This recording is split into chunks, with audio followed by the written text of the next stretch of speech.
बसले पिला को बोले पिले गोटे रचना लिखिबो से रचनाटा थिला माय विश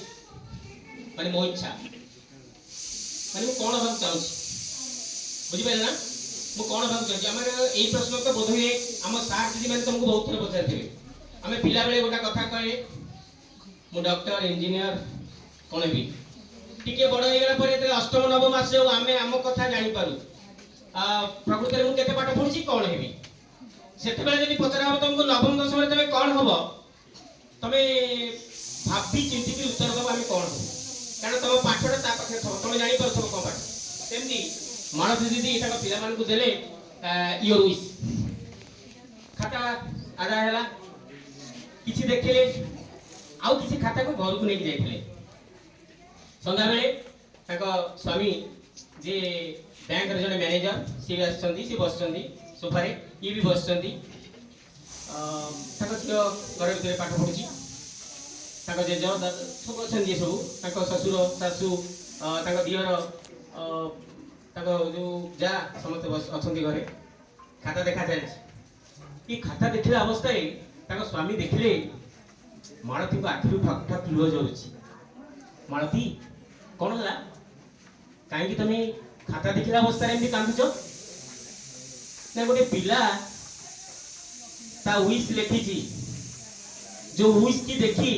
मो आखिर लुह जरी जाउची ना कोन एमती लेखी जे तमे कांदी पकोउचो ना सुनो से लेखिची मु जते बेले घर को जाउची मो जेजो पाखु को पळै जाउची जेजो तकर मोबाइल रे व्यस्त मो सतिरे टिके कथा हबको मते गेलो कर देबो तांक पाखे समय नै तेरे माँ पाखु दौड़ी जाउची माँ पाखे टे बसिबी ता कोले रे गीत सुनिबी बा गप सुनिबी माँ भी ताको काम रे व्यस्त माने फोन ताको दादा खुड़ी को पाखे व्यवस्था सेया आ बापा कथा तो कहले न सरे कहे मु एथे काम करी के आसी तू पुणी एठी पाठ बसी पाठ पढ जा सबडू को तो मामा पढिबो तते मामा पाखु गलाळ को मामा भी स्कूल काम रे व्यस्त मोबाइल धरि की तेनु भगवान मते गोटे मोबाइल कर दियो एटा होची मोर इच्छा कारण मु मोबाइल हबा को चाहे एटलीस्ट मोबाइल हेले मु समस्त को पाखे तो बहुत समय रही परिबी मते समस्त देखिबे ई कथा कहली सुनला परे ताका बापा भी ताका आखी छळछळ हे गला कहले इति बुद्धिमान पिला ये दुनिया को बड़ मेसेज दउची अच्छा से पिलाटी किए ना ये पिलाटी कथा कहले तमे आहुरी कांदी पकेबो से पिलाटी होची हम निज जियो पिंकी ई कथा सुनला परे बापा ताकर स्तब्ध हो गेली माँ खाता देखा बंद कर देखी बसी पड़े कहले वास्तविक आमे आम पिला को सही अवस्था करई दउची ये आज मो पिला एक कथा मते जणैची डायरेक्ट तो कहि परनी तेणु मो क्लास रे तक पिंकी पढथला